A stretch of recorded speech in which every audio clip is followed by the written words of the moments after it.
Welcome to the Rock's Back Pages podcast. My name is Barney Hoskins, and I'm sitting here with my colleagues Mark Pringle. Hi, Barney. And Jasper Murison Bowie. Hello, Barney. Or Bowie, as you always say, Barney. Which I didn't. I said Bowie. I made a point of saying Bowie. Welcome, both of you. Lovely to be sitting here for our last episode of the year. In fact, our last episode until, I think, probably the 10th or 11th of January, isn't it? So savour every last second of this episode. Last time we were sitting here, it was election day. So we're all reeling and bruised. That went well, didn't it? Yeah, exactly. Yeah. We won't talk about that, but just to acknowledge it, we are going to talk about everything that's new on Rock's Back Pages this week, including 3 pieces about Aretha Franklin, 3 pieces by the featured writer Tom Cox, an audio interview with Mark Ronson, DJ, superstar, producer, etc., an artist, and all library highlights. We'll start with Aretha. For just the simple reason that the film Amazing Grace, I think, is being widely acknowledged as the best music documentary of the year. It is an extraordinary film. Yeah. And Mark, you've seen it. Yep. I've seen it too, actually, but... Me too. Yeah, we've all seen it. Hey, hurrah, Actually, I've seen most of it. But Mark, I think you saw it before Jasper and I saw it. Just describe the impact that it had. Well, I mean, first of all, the album I bought when it came out back in 72. And I always loved. It's absolutely one of my favourite Aretha. Tell us exactly what it is. Basically, it's her returning to her roots as a gospel singer in a church in Los Angeles. Yeah, South Central. Which is actually a converted cinema, which is a kind of classic ghetto church. And it was actually set up to be recorded and to be filmed. Reminded the name of Sidney Pollack. Sidney Pollack was hired to film the event. Well, actually, he wasn't hired for. He rather inserted himself right. into it. Yeah, that's right. Someone else who was much more experienced with music docs would have done a much better job. Yeah. And thereby hangs a tale. Which we'll go into a little later. As I said, I always loved the album. I knew that it had been filmed. That story had been circulating for a long time. And I'd heard that because they couldn't sync the sound to the pictures, that it was useless. And there were all kinds of other issues around it. But as a film, finally it got stitched together, all kinds of stuff. Essentially, they had to wait till Aretha died before getting to release it.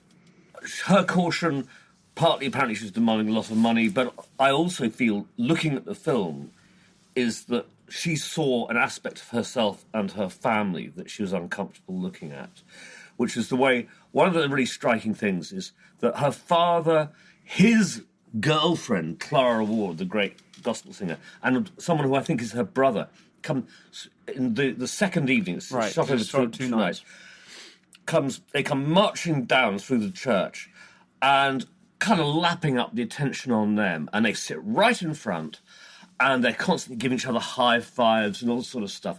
And you can see Aretha sort of slightly shrink inside herself, you know. I mean, in those days, she wasn't the most outgoing person anyway. But the music is amazing. Again, a fault of the director is that there are very few shots of the band, and the band are exceptional. Bernard Purdie on drums, Cornell Dupree on guitar. I mean, it's just a fantastic band. And half of James Cleveland's choir. Yeah, absolutely. The choir you see quite a lot of, partly because the choir master is the most flamboyant person on the stage. It's so brilliant. He's sort of like, It is absolutely extraordinary, and the music is terrific. Aretha sings... When she's singing, she's right there. And the moment she stops singing, she sort of retreats, and it's a very interesting process.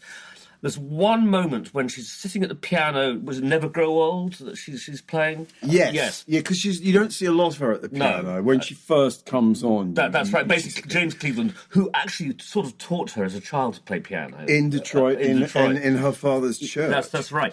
He's playing the piano most of all, but she's sitting at the piano, she's starting to play this number, and her father comes up with a handkerchief, starts mopping her brow, and it's the most invasive and intrusive act you can imagine. He's showing off. You know, this is my daughter. Yes. You know, I kind of own her.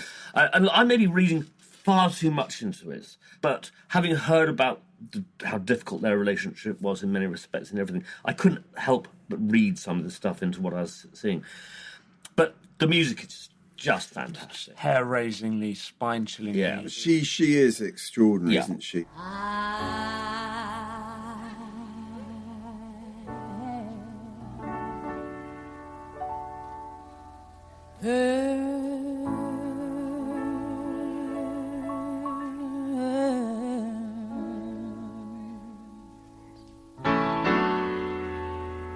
Of a land.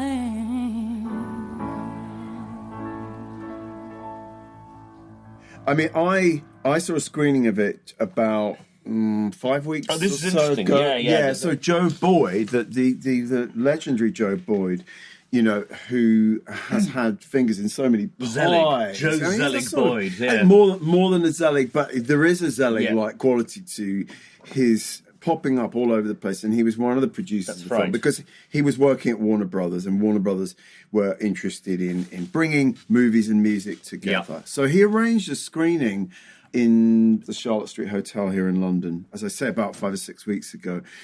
And I'm just so glad that I saw it with a serious sound system. Yeah. And I was just so struck. I hadn't been expecting Aretha to be quite so, I don't know, as you say, sort of shrinking into herself. She's Quite timid. Yeah, she's the opposite of a diva in this context. Yeah. And Joe made the point in the Q&A that happened afterwards that it was a recording session. Yes. And I actually asked, well, in that case, why was it filmed? If she's so focused and, of course, also shy and complex, troubled soul, why film it? And he said, well, because she wanted to be a movie star. And I sort of thought, That's that's very not odd. a woman who wants to be a movie star. But I mean, she had a deal with Warner's for the film, and so she obviously wanted to make something on that front of it, or she wouldn't have made the deal for the film at all, presumably. Well, it's just interesting too, because in Mick Brown's piece for the Telegraph earlier this year, when the film was first shown, he talks about the fact that Diana Ross had been in Lady Sings the Blues. Right. Also, Barbara Streisand had been in Sidney Pollack's film The Way We Were. Yeah. And Joe seemed to really intimate that Aretha was quite taken with the idea of being a movie star. She wanted to be a movie star, but it doesn't really gel with the experience you have watching the film. And also, it's not that kind of movie. But I mean, I did find it interesting while watching it that you get this, and I think one of the reasons why the film is so special and so beautiful is that it's actually much more of a document of Yes. an event that happened rather than it is a film. It's because it's been made so many years in post. It's been cut together so many years in post. Absolutely. You get to see what happened, warts and all, in a way that you wouldn't have done if it had been released at the time. I think that's right. I mean, yes, it was a recording session, and what, as I believe Joe Boyd said, was that there were lots of gaps between takes as they sort of listened back, and all that sort of stuff was going on. And it's got an audience there, including kind of like the back cover and a couple of Rolling Stones. Mick Jagger and Charlie Watts. Some of my favourite scenes are actually of random audience members going, "Stop filming," or just smiling and laughing. And great. Those two girls who come down the front dancing towards the end are just electrifying. That's really someone getting happy in the gospel church. Yeah, completely. The audience is as important as anything. Yeah. But you're right that Joe, again, made the point in the Q&A, so what you've just experienced, as powerful it was, obviously wasn't like that. It wasn't what happened. It wasn't actually the event as I witnessed it. You see Joe at the beginning of the film wandering around with long hair. And, But given all of that, it's possibly the best music movie I've ever seen. I mean, that's partly coloured by the fact that I adore Aretha Franklin and have all my life, pretty much. Yes. But it just has this extraordinary quality of her as a personality. As I say, that's like the slightly complicated stuff with her and her father and so on and so forth. How she doesn't really interact with the audience, but she is singing with and to them in this incredibly powerful way. The choir are fantastic. The band are fantastic. It's just it's kind of all there. Well, as Jasper intimated, it's fabulously unpolished, isn't it? Yeah. If you were to make a film like that now, you can just... It would be so fake. Yeah. And it's so not fake, this film. The singing is just... It is hair-raising. I was highly amused by the fact that the choir sat down pretty much throughout. I was expecting them to be standing on their feet. Not a bit of it. They're all sat there. belting out Yeah. this glorious kind of church harmony. and in sort of homemade outfits, and the church is a crappy old church. There's nothing glamorous. You can see the window of the projection booth on the back wall. I mean, it's hilarious. It is. But that in itself is interesting because if you spend any time in the black parts of American cities, you see churches just like that everywhere. Storefront churches, factory building churches, wherever there's space to put a church, people will put a church. You don't actually get many purpose-built churches in a lot of these cities. I mean, in Chicago and in South Side, I remember when I went on a tour of the South Side about 3 years ago, I saw one obviously purpose-built church, but everything else was a repurposed building. So Jerry Wexler, who signed her to Atlantic and whose idea this Going Back to Your Gospel Roots album it was, described her as memorably as Our Lady of Mysterious Sorrows. Yes. And I felt that very intensely watching this film. I mean, you talked earlier, Mark, about the entrance, the Reverend C.L. and Clara Woodman. You don't see her kind of flinching, but you kind of get this sense of it's Daddy's little girl, but an unhappy little girl there. And Mick makes the point in his piece that Clara Ward was the woman who bust up her parents' marriage. Is that right? She was only 6 when C.L. Franklin went off with Clara Ward. And here they are coming in. All of these subtexts and backstories that are going on. I mean, that I didn't know. That's really And of course, all sorts of rumours that we can't really go into here about her relationship with her father. Yeah. But there's a sort of shadow that hangs over this film. Yeah. And these performances. And it is an extraordinary thing. In a sense, in this film, the only moments she's free is when she's singing. Yes. That's her moment of freedom. Yes. Yeah, because she was a very troubled soul. She's somewhere else when she's singing as well. Yeah. Very much. She really is. And this is also around the time when her relationship with Jerry Wexler was getting to a fairly bad place. I think that it's always been an uneasy relationship with Jerry Wexler, partly because of the way they both are and their huge differences. Her relationship with Atlantic Records, it grounds on for a few more years, but it was this is possibly the last really great thing she did in Atlantic. And many people would agree there were isolated moments of greatness, but this you could argue, and many have, that this is her sort of peak vocal moment. The singing never gets quite so intensely magnificent. It's interesting. The cover of the album. It's very Afrocentric. She's wearing sort of dashiki and so on and so forth. And, it's of that moment in kind of black cultural history where there was a move towards Afrocentrism, which was... Many years later, she made a very indifferent gospel album, One Lord, One Faith, One Baptism. Correct. For Clive Davis. Yes, which just doesn't even get close. I don't think I've even heard it. Yeah, it's really not very good. I mean, it's also, by that point, Aretha's voice was a very different animal.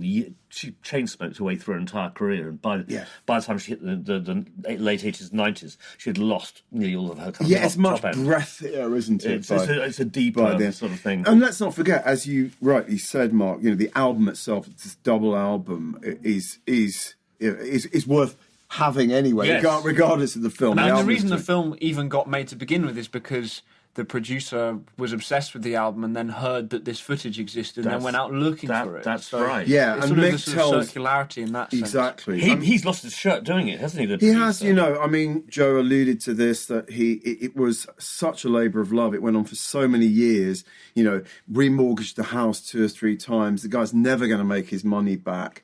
And, I mean, it's really dismaying to read about the sort of lawsuit that Aretha brought against him. I mean, he was just like a fan who I think was working at Warner Brothers. And, I mean, look, fantastic that the film's available. But again, all the backstories are quite troubling.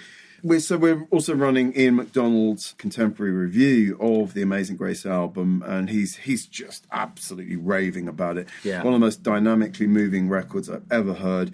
He says, ironically, Warner Brothers have filmed it, and if listening to this ecstatic 77 minutes isn't enough to get you queuing outside your local flea pit right now, brother, you're either deaf or you're dead.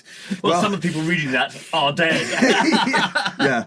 And the last of the 3 pieces that pertain to Amazing Grace is actually an interview with the Reverend James Cleveland, who's obviously, he's almost like the chief supporting actor in this, isn't he? He clearly wants to be filmed a lot in this film, and he's always jumping up and down, and he's singing his piano, and gives all these sort of mini speeches. But in a sense, he's doing what he would do every Sunday in the church, where he'd be leading the choir and so on and so forth. Absolutely. That is what he does. Yeah, and he was the king of sort of contemporary gospel. I saw him play once at the Albert Hall. I'm trying to remember whether I saw him. Was it the same night that Al Green played there, 1985? Wow.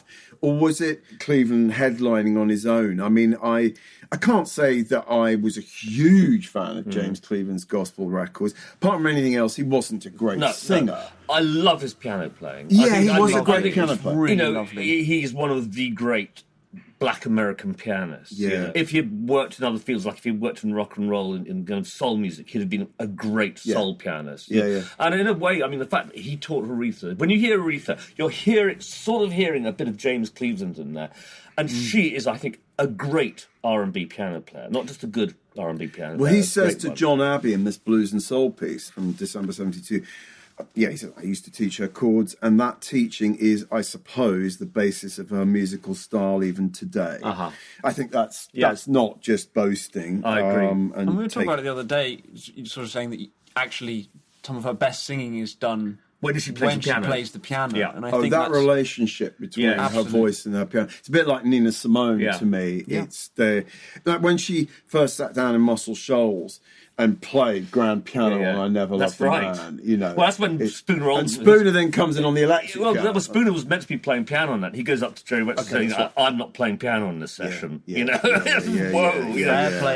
play. Later on, I mean, she pretty much stopped playing piano for years. I mean, like Keith Richards dragged her back in when he produced a couple of tracks for her, got her to do it again. But she was also kind of very heavy smoker. And Randy Jackson's bass player I work with, he's on Who's Zooming Who and all those albums. And he said she'd go into the vocal booth with a cigarette and basically take a long drag and sing while exhaling, take another drag and sing the next line. She was basically smoking and singing. Probably menthol cigarettes. And he said the vocal booth, you couldn't see her in the end. Just a cloud of smoke in there, you know. Anyway. It's quite a neat link to the other free stuff on the homepage this week. Well, it's going to be free stuff for a while, possibly. We're featuring the writer Tom Cox, who we'll talk about in a moment. But just to say, the first piece is a piece about Aretha. It's actually a conversation with Jerry Wexler. I'm assuming a phone interview with Jerry. This was for The Guardian in 1999 when Tom was briefly the chief rock critic before Alexis Petridis took over.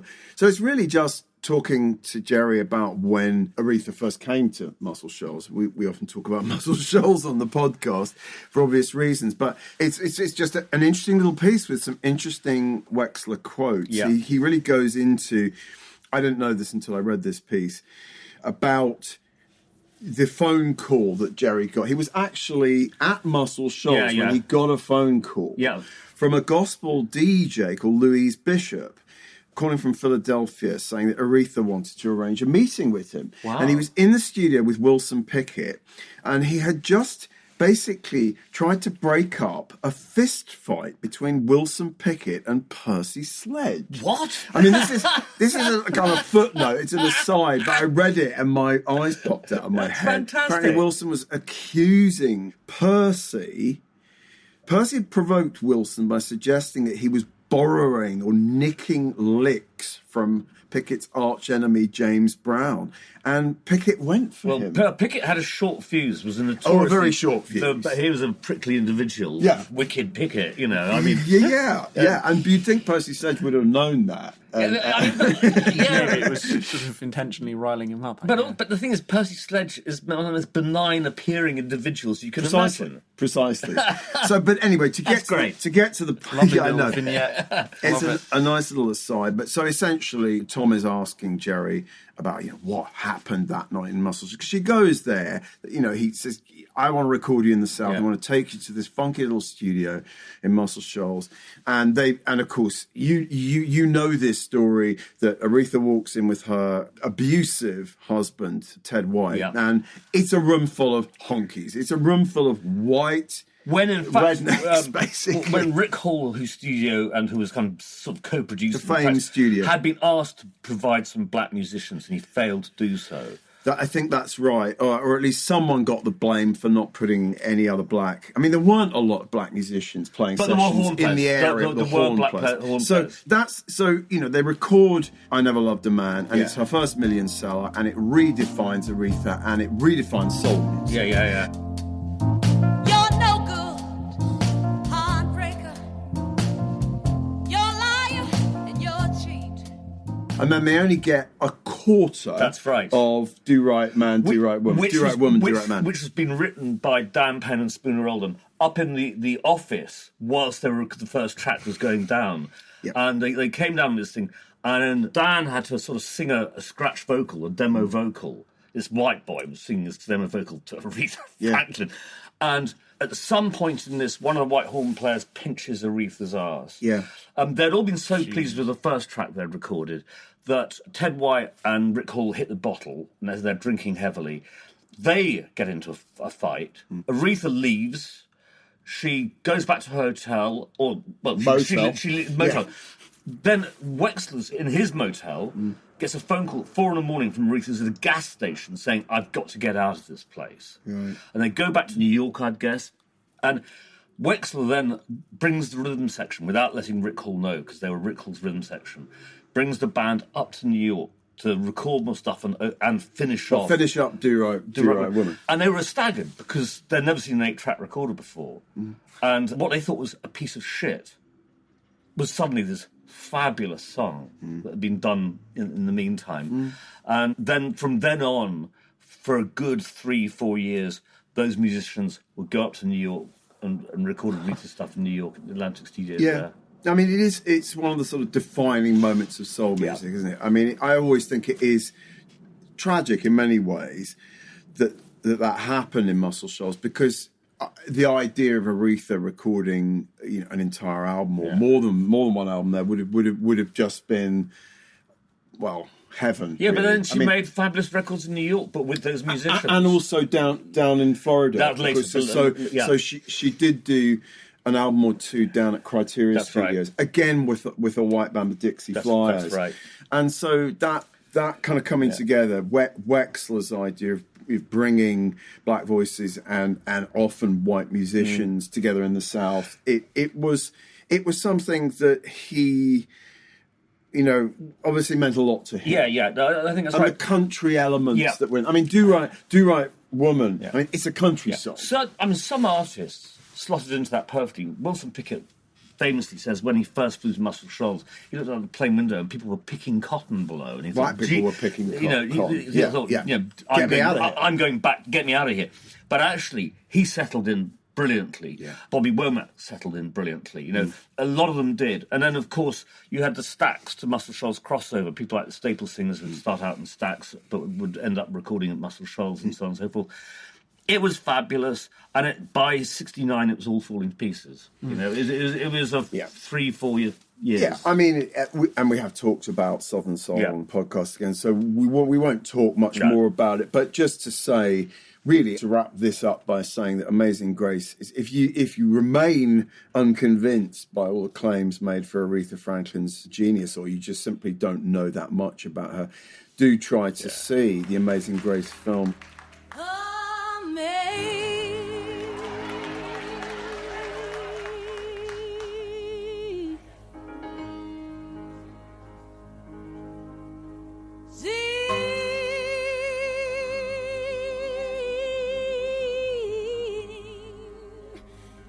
Amazing Grace.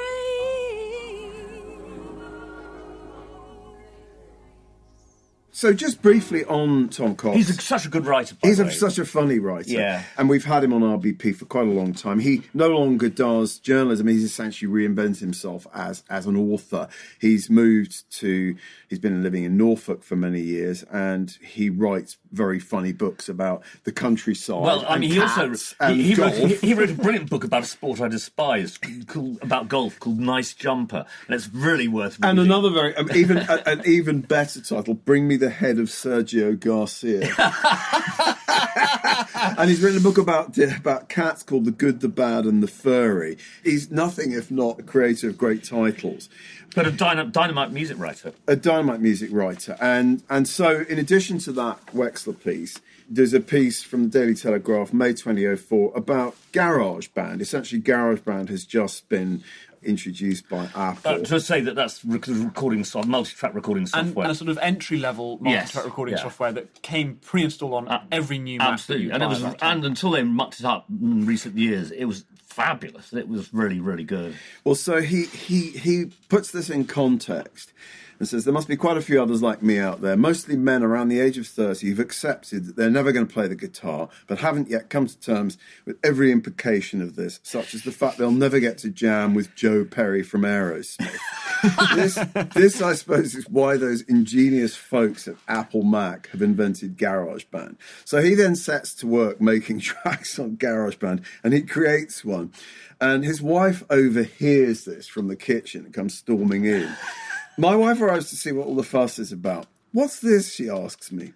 It's my new song, Norman's Haitian Love Buzz, I reply. She goes, sounds like 9 Inch Nails murdering the Human League on a farm while Johnny Cash watches. And it's horribly clean sounding as well. Real soulless session muso stuff. I might have expected this from my wife, who's a bit snobby about this kind of thing.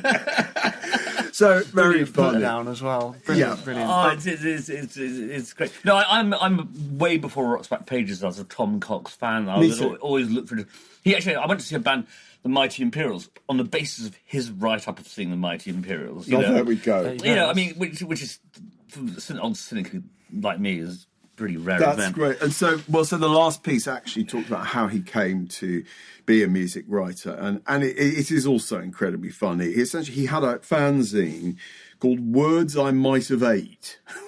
I'm not quite sure. It's a sort of lo-fi indie rock fanzine. And he would send them copies of it to the Enemy and the Melody Maker in vain hopes that some editor there would read them. And in fact, it did happen, because I think he thinks because he'd given a rave review to a new Afghan Wigs album. Ted Kessler, who was a huge Wigs fan, actually did read this and got in touch. And his dad says, some bloke called Ted from the NME wants to know if you want to work for them. So he ends up reviewing for the NME and then becomes the guy, as we formerly mentioned, he becomes the chief music writer for The Guardian. Yeah. And it's also a piece about one of his favourite bands, the Canadian sort of neo-power pop band Sloan, and his love affair with them. So that's the free stuff. It's Amazing free. Grace, and that's what's free. Check it out. Check it out. Tom Cox, Aretha Franklin, and here's what's not free. Yeah, well, we're going to start with our audio interview, which is one of these marvellous things where Maureen Paton drives someone around in a cab. This routine is a regular thing she did, I think, for the Mail on Sunday. In this case, it's Mark Ronson, DJ turned record producer, stepson of Foreigner's Mick Jones.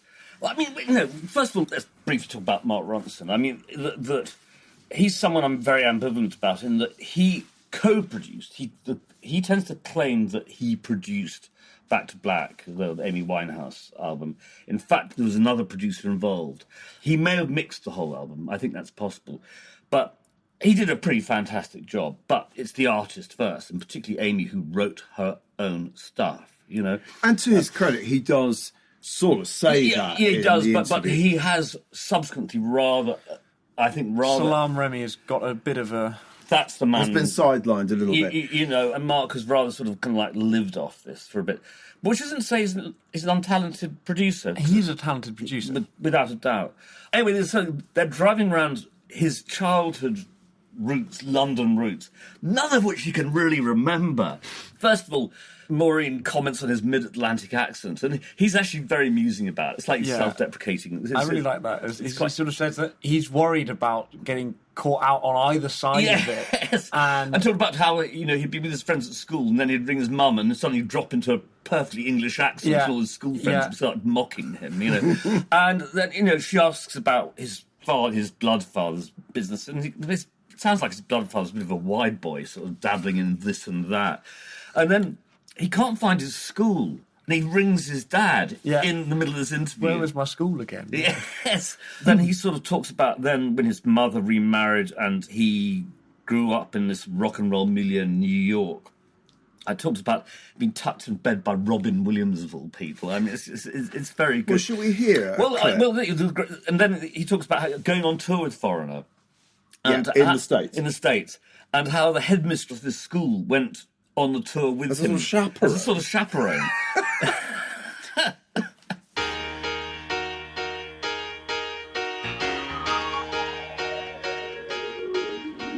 My mother was still quite like strict and wanted us to be like not just think because we were on tour with the rock and roll band that we were gonna like. This is your just twin go sisters, crazy. yeah, Me yeah. and my twin sisters. So she brought this woman who was the headmistress of the whole junior school on tour with us, with Foreigner in the States to make sure that like we were like still on our best behavior or whatever else it was.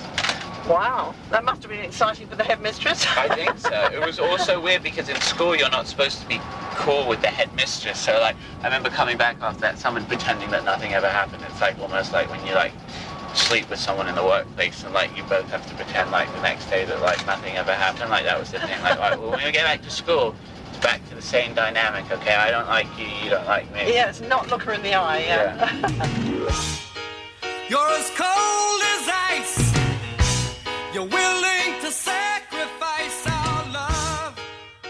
No, At least he didn't sleep with his head. he was too young, Barney. Barney. But really, Yellow Card.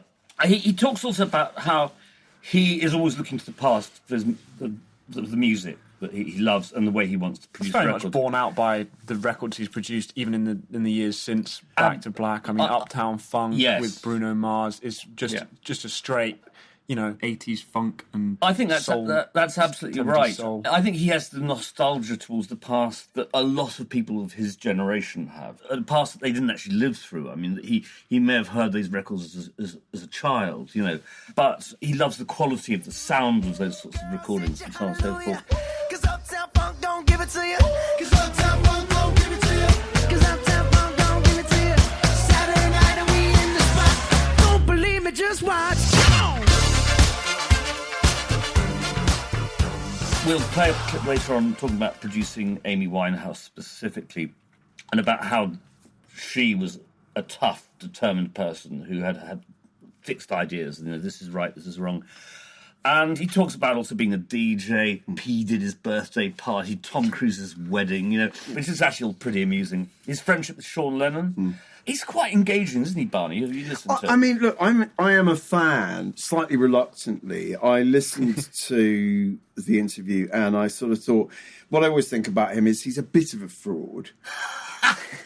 But also what I always sort of feel he's like a lot of people who've had privileged backgrounds in music. There's guilt about that. There's awkwardness around that. I just He's didn't quite buy- defensive. He's quite defensive about that. I isn't he? didn't buy, I'm afraid, the idea that he didn't remember where his school was because it was a posh private school, the Hall School in Belsize Park. Yeah, he's quite funny about that very near the beginning. I was not convinced, and he Maureen couldn't Paton remember sort what. of ribs him a bit about. Yeah, and not remembering which house he'd lived in on Circus Road or whatever. Yeah. This is a very posh part of, it's like St John's Wood, Belsize Park, a lot of rich Jewish families. He came from a rich Jewish family. His uncle was Gerald Ronson. Is that right? So there was a lot of wealth there, Yeah. And what I kind of felt listening to him was he was trying to kind of down, but I don't remember where the school is. I think I lived there. It's like, you remember everything. No one forgets where their school is. Absolutely no. So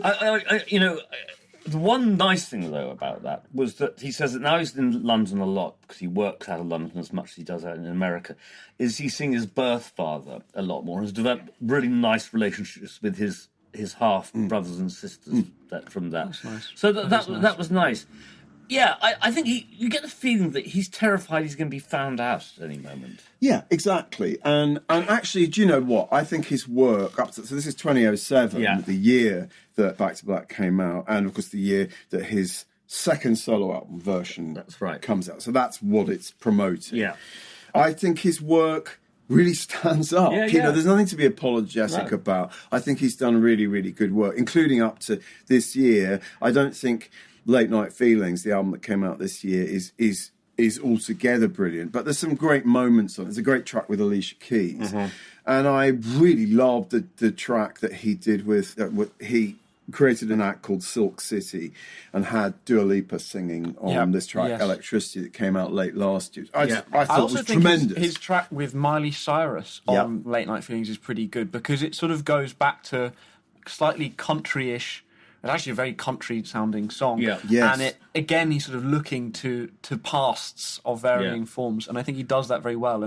But he transposes sort of that into electro-pop world that he inhabits. Absolutely. I mean, you say the electropop world inhabits, but in a sense, he's also, at the same time as the whole alt.Americana sort of stuff was happening, he was part of a large movement of musicians back to things like recording bands live in the room and all of that sort of stuff. Yes. Which I approve of. But it wasn't slavishly nostalgic, you see. I think what was so striking about Back to Black was that it used those idioms. But also hip-hop's in there. But hip-hop's in there, and Amy's own kind of jazz inflections and the way she writes. To me, it was the best of both worlds. Incredible horn arrangements, but it didn't feel like some sort of pastiche Stax Motown review. No. I mean, it's interesting. He talked about how she has already sort of started to be hounded by the press, even as early as that. He must have then witnessed the awful stuff that happened to her subsequently. I mean, he was trying to make another record with her, and she just was never in the studio. And that awful album of outtakes that. Basically, outtakes was put out by a label. Apart from Between the Cheats, which is just fantastic. But the rest of it was the worst barrel scraping exercise you can imagine. Yeah, and a really not very good version of one of our favourite songs, the Leon Russell song that Donny Hathaway made her own. Oh, yes. She was a massive Donny Hathaway fan. Song for You. I mean, even if he does take more credit than he should have for Back to Black, I do think... You know, the sound that he got on that record was fantastic. For me, it's one of the great records that's come out of this country in the last 20 years. And, you hear him talking in this interview, and it is very like record collection rock. It's all, he cites all the right influences. It's a very funny moment where Maureen asks him about this sort of urban myth that spread around that he was Mick Ronson's son. Yeah. And he actually sort of says, he kind of goes, I kind of subsequently discovered what a genius Mick Ronson was, and he talks about the string arrangements on Hunky Dory, and then he sort of he says, he probably doesn't mean to, but he sort of goes, of course it would have been a lot cooler to have him as a dad than the guy in Foreigner. Because Foreigner just isn't cool, is it? You know, it's not cool. There are probably people who thought he was the son of Mick Jones of the Clash, you know. But I mean, look, I think he's put his name to a lot of good. I mean, Uptown Funk you mentioned. I mean, it's one of the biggest records ever made. It was number one 14 consecutive weeks at number one in America. That's amazing. Mad. And I mean, in its way, it's a decent record. It's not. I don't think it's that great. It's quite fun. It's quite a fun record, and actually, I've Bruno. It did kick off a whole swathe of imitators in terms of just that sound again now. I mean, he is Mr. Mid-Atlantic, you know, and there's no getting around that. You know, he had that childhood where, you know, his parents were having parties in St. John's Wood. He moved to New York when he was a kid. He spent a lot of time in LA, you know, but it's actually, I really did enjoy. Enjoyed is there something quite fun about these Maureen Paton back of a taxi? No, I like them. Particularly because they're going around London, and I think if you know London a bit, you know sort of vaguely where they are. For me, the Disney Rascal was fantastic. It's going around where I lived for 15 years, you know. And he also mentions Barbara. So we had Barbara Sharon in, obviously, about a month ago, and Barbara was doing his press at that time, and maybe still does his press. And he keeps sort of saying, I think we need to get back to Barbara's office, because that's also in St. John's Wood. I mean, it's very funny. And he's a Chelsea fan. Oh, shush. Shush. Right, well, shall I tell you about some of the stuff that's going into the Would you like library? To do that? I think I'll do that, A sort of Christmas special. Starting in June 1968, Keith Altham, New Musical Express. He goes down to Olympic Studios, where the Rolling Stones are recording what it becomes Beggar's Banquet, great album. Also, Jean-Luc Godard, whose marvellous star Anna Karenina died just a few days ago. Yes, Anna Karenina, did you say? Anna Karenina. Anna Karenina. we'll get there eventually. Anyway, he's there filming what is actually, I think, one of the worst Godard films of the lot, 1+1, subtitles. It's Sympathy for the pretty Devil. terrible. It's an absolutely dreadful movie. But it is great seeing Stones in the studio recording Sympathy for the Devil. Anyway, so Keith's down there and he says, there was film director Jean-Luc Godard, who is the least noticeable person amongst the pulchritude of young ladies legging about the studio and the bright, long-haired young men. He was dressed in a sombre suit with an innocuous tie and has a small, pertinent, bespectacled face. Later on, he writes, I go home greatly chastened and fall asleep, which is where all good stories end. But no, at 4 a.m. there's a phone call from a delighted Bill Wyman. Well, you missed it. The studio's gone up in flames. There's 3 fire engines and the ceiling's on fire. It's absolutely true. Olympic Studios, but it was wildly overstated in the press. It was a very minor fire, but that's so it's a very nice snapshot of the Stones at that particular time, and also the relationship that Keith had with the Stones. He was sort of Keith like, Altham. Yeah, he was. Because Keith Richards definitely had a Definitely. Yeah, somewhat of a relationship. Yeah, Keith Altham definitely had a sort of, where they'd mock him, take the piss out of him, frankly, but, he gave as good as he got in the pages We've of the taken enemy. the piss out of Keith Altham. Absolutely. Here. Yeah, in this very cupboard. 69, very briefly, Lionel Hampton interviewed by Max Jones. And Lionel Hampton has just done this show at Hammersmith Odeon, which has really split the audience because he was doing almost like modern pop. Rather than the classics like Flying Home and all that sort of stuff. And he says, I'm used to carrying a lot of rhythm. I'm a rhythm and blues player. That's what I am. And that's kind of just an interesting line. He sees himself as much in the R&B tradition as the jazz tradition. Yeah. It's interesting. You sometimes get the sense that for American musicians coming to the UK audiences want the sort of vintage classic version of an act rather than whatever they're doing at any given time. That's always been the case. If soul musicians coming over and they're playing their most recent stuff, then the audience are going, yeah, but we want to hear your old hits. It is that nostalgia of the English white audience for slightly older African-American music. We actually have an audio interview with Lionel Hampton on Rock's Back Pages, which I think is quite something. He's a really interesting guy. Yeah. I've seen him. I saw him at the Capital Jazz Festival in 82, and it's just fantastic.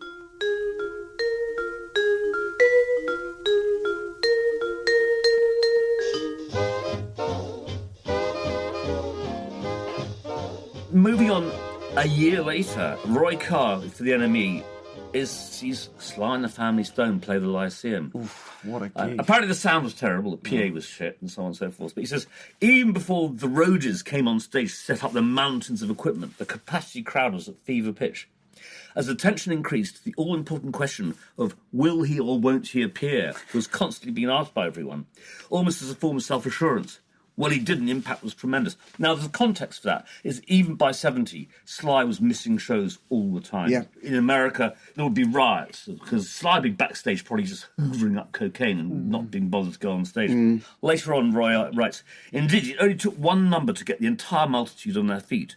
By the time they roared into the familiar intro of Milady, the old Lyceum was a whirling mass of bodies who all seemed to be singing, dancing, sweating and leaping about the audience. A lot of apostrophes there. Yes, about the auditorium in complete abandon. Yes, there's a lot of apostrophes. Whole Laura apostrophes. Outrageously attired, bassist Larry Graham and drummer Greg Hand-Feet Errico set up a relentless barrage of personalised rhythms. I don't know what a personalised rhythm is. And the brass team of Cynthia Robinson on trumpet and tenor saxist Jerry Martini blew fierce, stabbing riffs and punctuations as the Stonekin, Freddie on guitar, the delectable Rose on electric piano, and Sly himself on organ, recreated the sound that has almost revolutionised the sound of black American music. Which is like, Roy gets it. Absolutely. Well, even with bad sound, they must have been phenomenal. Then most of us only really know the Woodstock, the footage. But I one thing he says in the piece is that the audience had probably just seen Woodstock and they were responding like the Woodstock audience had, like singing higher. Yeah, of course. Because this is September 70, so it's almost exactly a year after Woodstock.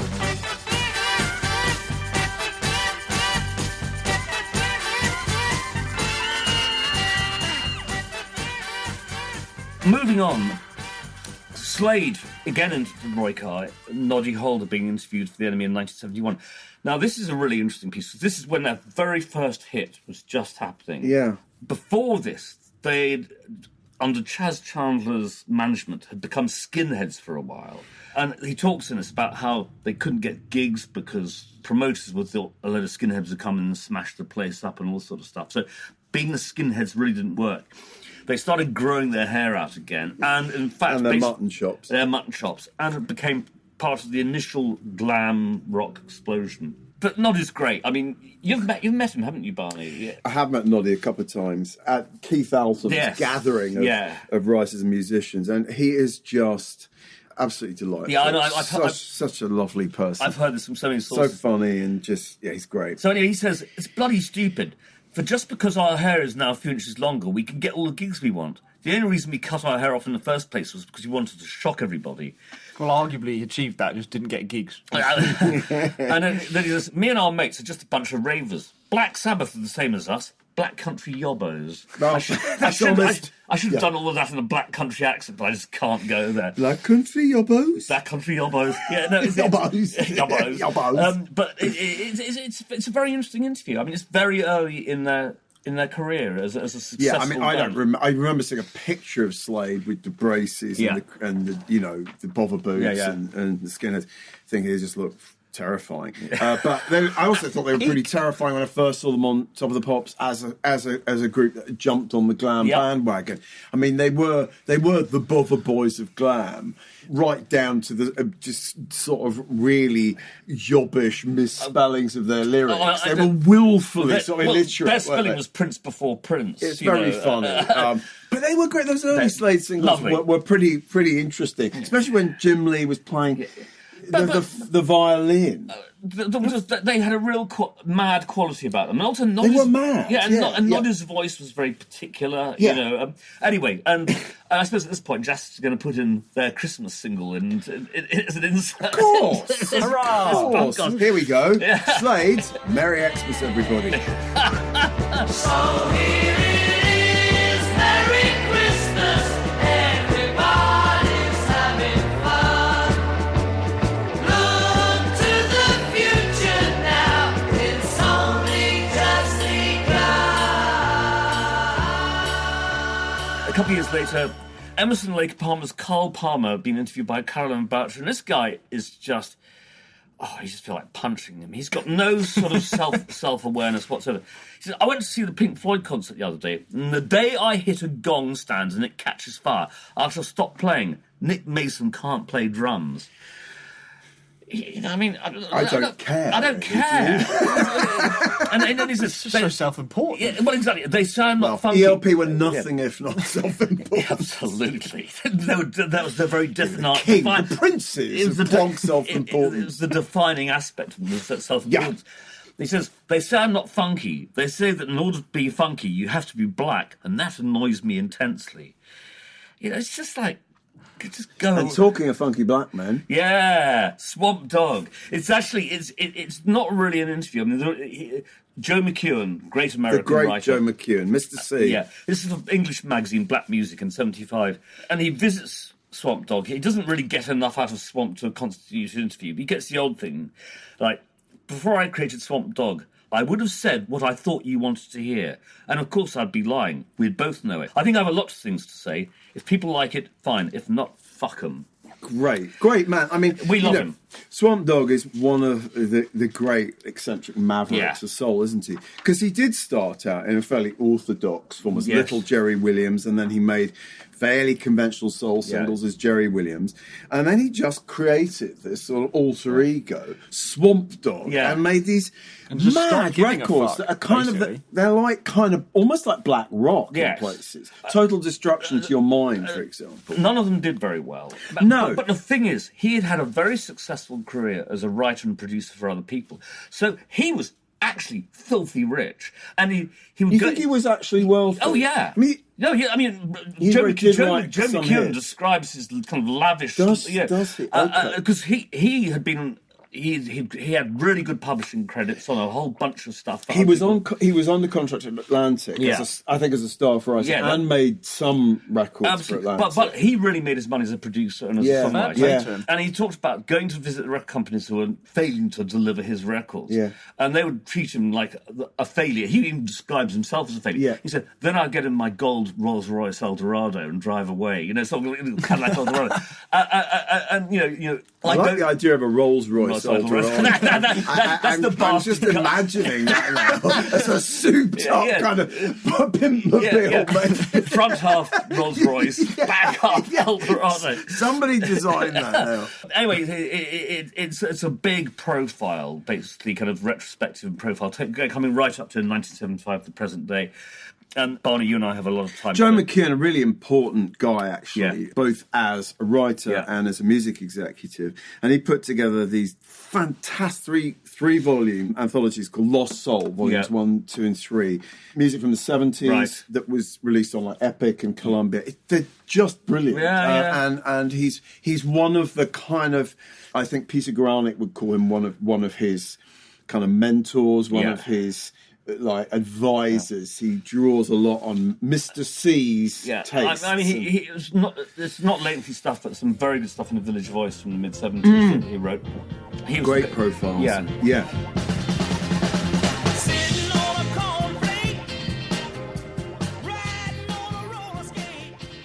This is Dave Rimmer, who ended up writing the definitive book about Culture Club, is on tour with them and doing a TV appearance in Germany. And this is September 83 for Smash Hits. And George's relationship with John Moss, the drummer, wasn't public at this point. Now, clearly Rimmer's aware of it, or aware there's something going on there. George loved Hong Kong. The people were so sweet. It was weird going 17,000 miles and still getting mobbed when I got off the plane.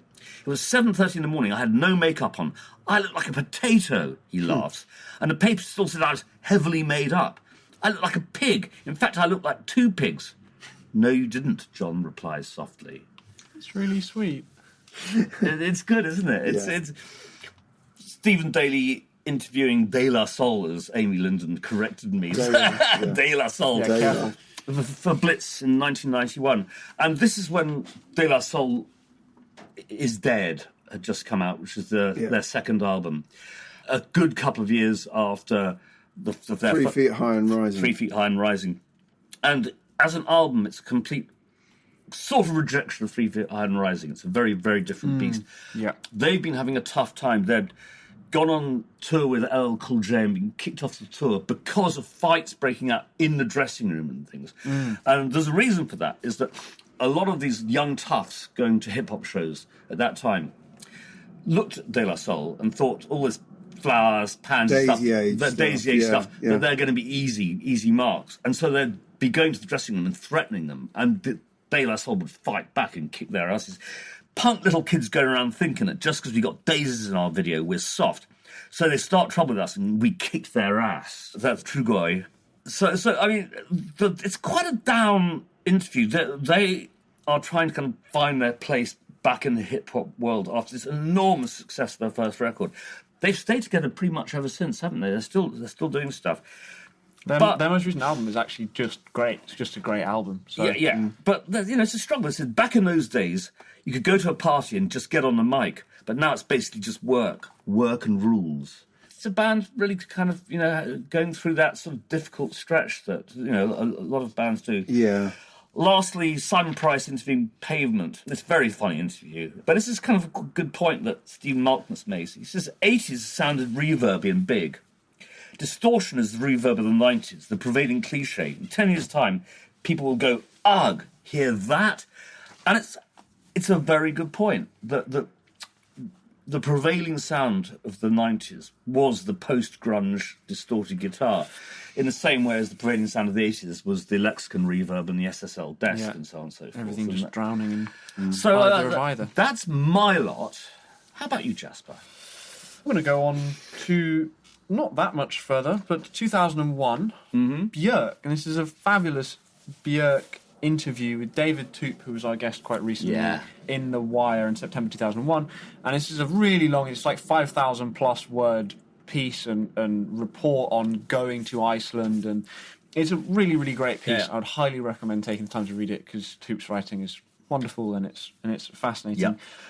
Björk talks about recording her latest album, which is Vespertine at the time. Fantastic record. And they talk about Icelandic paganism and folk music and spirituality and all sorts of stuff. She has a stuff lovely we bit. talk about. Absolutely, every day in the office, yes. And she has a really lovely bit about when she was on tour with the Sugar Cubes, which was the band that she was in the 80s. Yeah. There'd be evenings when we'd be in some stupid hotel in Texas and we'd all go to Bragi's room and he'd read to us his latest poems, and it wouldn't even be pretentious or intellectual. It's a very basic thing, like listening to the new Aphex Twin album. It's down to earth. That earthy guy, Richard James. And I love that for two reasons. One, that it's very much that Icelandic sort of like, she's just describing how it's different. It's a different type of place to live and grow up and do things, but also just the Björkism of down-to-earth Aphex Twin. I think it's just a great combination. Yeah, I think we all like Björk. I mean, you know, I can't say I love everything she's done, but she's someone I admire for the way that she's single-handedly done what she wants to do. Yes, and she's very intelligent. She comes across... Yeah. There's just some really interesting stuff as well about technology, because they're talking about how she's recorded the album in Pro Tools, right, and, you know, how people kind of get all worked up about people using technology for music and whatever. And she says, Manhattan's a great idea, you know? Just to walk between the skyscrapers felt not different to walking in the valley or the mountains. The impression they have on you is pretty strong, a lot of presence. I think most technology, it's tools. What we do with them, whether it's cold or soulful, that's our choice. Yeah. And I think that's really, you know, she's not hung up about nature per se as being Icelandic mountains. Yeah. It's all about just witnessing things and being how you there. absorb and how them you as an individual. exactly. Yeah. Vespertine, as you run, is probably my favourite Björk album. I think it's just gorgeous and glorious. Like songs like Pagan Poetry might be my favourite Björk track.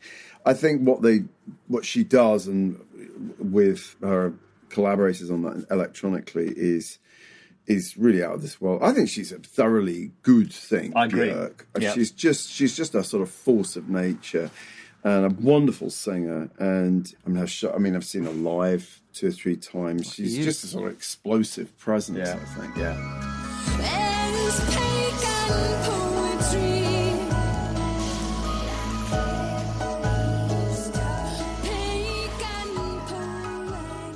Speaking of explosive presence, Oh, you're not going to let off, are you? Oh, Barney! Second yellow card. I'm sorry. Red, that's a red then. Straight red. I've got to go. You're going to go. Jamie Cullum at the Royal Concert Hall. The 30-year-old exploding piano man grabbed the moment by the scruff of the neck as he combined fine musicianship with hyperactive showmanship. And he's playing at the Royal Concert Hall in Glasgow. David Sinclair reviewing it for The Times in 2010. And the sense you get from this review is that David Sinclair can kind of see Cullum's talent, but that it's sort of obscured by this big production show, Right. and, you know, jumping up on the piano and all this sort of stuff designed to be fun and pop and entertaining. It was a lot of fun. But when it ended with Cullum alone at the piano, singing his theme from the movie Gran Torino, there was a glimpse of a performer with greater emotional depth than we've been allowed to see for much of the show. Interesting. We were listening, you were playing in the office. His Song Society album, which is he gets together with a couple of his band and they sit in a room and they pick a pop song they've never played before from, you know, recent pop song, and they learn to play it in an hour and they record it and put it on YouTube. And it was never even designed as an album, it was just a series of YouTube videos, and it's now on Spotify. And actually that's my absolute favourite thing he's ever done. I've never been a fan of his, and suddenly this really, really good record was playing, and It's great. It was enormously engaging, and you know, his own material is not good. I don't think. I think he's a poor writer. But when you're doing pop songs in the way that jazz musicians always have by tradition, going right back to the 30s, right up to Miles Davis doing Time After Time and things like that, it really it worked. It worked. Yeah. And they're all songs that, because I was listening to you playing that as well, and they're all songs that most people would recognise. Yeah, definitely. But done in a really interesting way. Yeah. No, we liked it. I mean, we were slightly surprised to be like it. We're still gobsmacked. We are. that we liked our something. jaws are slackly hanging down in front of the microphone right now. Make my wish come true. All I want for Christmas is you. 1, 2, 1, 2. I don't want a lot for Christmas. Lastly, I've got Stormzy at Stormzy! the Academy, Leicester. It's our first Stormzy piece, and we thought we urgently should rectify the fact that we didn't have any in the library. Yeah. And this is a live review, again in the Times, Stephen Dalton, and Stormzy puts on a great show. As you would expect, he's got real presence. Stormzy commanded the packed room like a whirling typhoon of kinetic energy, his rapid-fire raps punctuated by self-deprecating patter and religious fervour. Athleticism, verbal dexterity and weapons-grade charm make for a pretty persuasive package. Yeah. And I think that's true of Stormzy. I think that he manages to escape from the sort of hyper-masculinity of a lot of grime in a way that makes his music more interesting, while still being, he's still, it's still very much grime, and it's still very fierce and powerful. We played his most recent album, which is a hit. It's out this week, and it's already kind of doing fantastic business. We were listening to it quietly in the office. Not really the right environment. Not really in the right place. You need to listen to what he's saying. Very little sort of grabbed me in the way that, let's say, chunks of, going back to the early days of grime, Dizzy Rascal's Boy in the Corner, where great swathes of words would literally catch. I wasn't really hearing much, but as I said, wrong environment to listen to. And I think actually Stormzy in some ways is the next Dizzy Rascal, if you can say that. I mean, he's got that same sense of humour and wittiness about a lot of it that not every artist does. It's been a hell of a year for him, hasn't it? I mean, he played Glastonbury.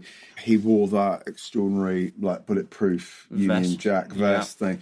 And, of course, got strongly behind Jeremy Corbyn for all the good that did.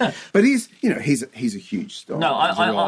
And he's doing really good things, and he's got a publishing imprint for books that would otherwise not get the attention they should, and he's putting black students into Cambridge University. He's a good man. He's a good guy. I think the other thing that's very interesting about him and about grime in general is as white pop and rock is becoming more and more middle class, because the only people can afford to put bands together in a traditional way or do all that sort of process are people who are living on the bank of mum and dad, basically.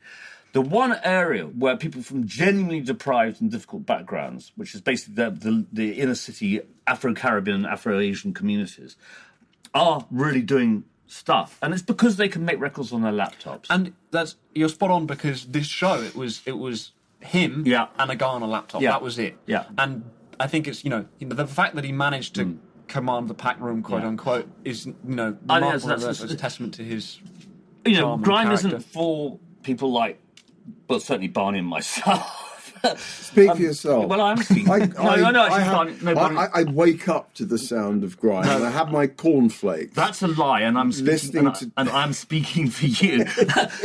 But I really appreciate it. I mean, when I hear it, I hear the sound of the London I live in. And, it most accurately reflects the environment in which it's created, which is what great rock and roll has always done to some extent, I agree. I do think it's a good way to end the episode, because he has a new album out, and I just wanted to mention that we have put together a playlist of our favourite tracks of the year. Merry Christmas, happy holidays to you. You're welcome. Yeah, we'll put the link on the site. Just briefly mentioning some of the highlights, your highlights of the year. You turned us on to Lizzo at the very beginning of the year. Yeah. And I think, so we've got 2 Lizzo tracks on there. You couldn't not have them. Just tell us briefly about Lizzo. Is she sort of your kind of breakthrough star of the year? Actually, I started listening to her right at the end of last year when the track Boys, that came out. That was sort of like, actually, not even the end, sort of like late summer 2018 was when I sort of first discovered Lizzo. But then her international career sort of kicked into overdrive this year. I mean, she came to play the absolutely packed out Kentish Town show that I was at, and within a month of that show, there was another London show announced for November that I couldn't go to because it sold out like that. And that was a much bigger venue in Brixton. Right. And so she's just great. I really, really love her style and the way that she just carries herself and the message that she projects. I think she's just, I mean, I don't know if I'd call her my breakout star of this year just because it's not quite, but in a way, yes, I think so. Yeah, well, we all love her. I mean, everybody that you play her music to is just like, actually, this is great. No matter what kind of it's stuff terrific they're into. music. Yeah, she's a terrific singer, but she can also rap really convincingly. She's got all of this stuff. She's a bit. There's an aspect of Missy Elliott about her, but with more musicality. She does remind me of Missy, I have to confess. And I'd say Missy Elliott was the last hip-hop artist that I actually had any particular interest in, you know. But no, Lizzo's great. I mean, again, we've mentioned this before, but I suspect probably somewhere on iPlayer you can still see her Glastonbury performance, which is pretty brilliant.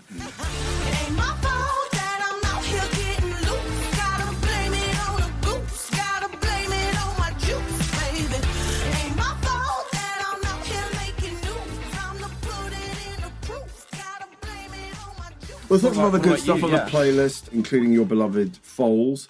And, yeah, I went to see them a couple of times this year, which was fabulous. Unfortunately, my breakout stuff was stuff none of you would have heard, which had been like someone doing something really interesting at a free improvised show in an arts cafe in Hither Green. I mean, that has been, for me, my new music has been improvised music. None of that made it onto the playlist. Didn't know. Weirdly, no. It's probably not on Spotify. Probably not.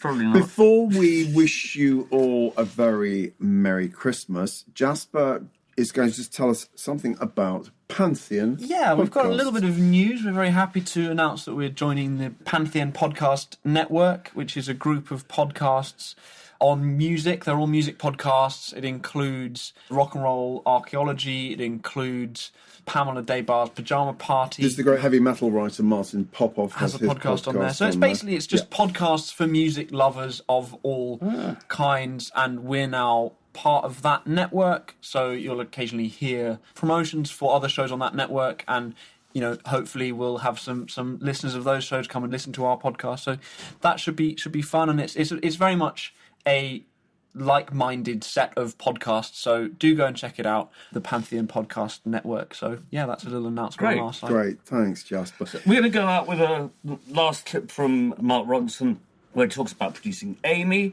It's been a pretty interesting year all round. You know, we've staggered through it. We'll see. Terrifying year. We'll see you on the other side. We Next will. decade. Yeah. So from all of us here at Rock's Back Pages Towers, have yourselves a merry little Christmas and a fabulous 2020. Yeah. Indeed. Happy Christmas. Happy New Year. Merry Crimbo. Happy holidays. Thanks, everyone.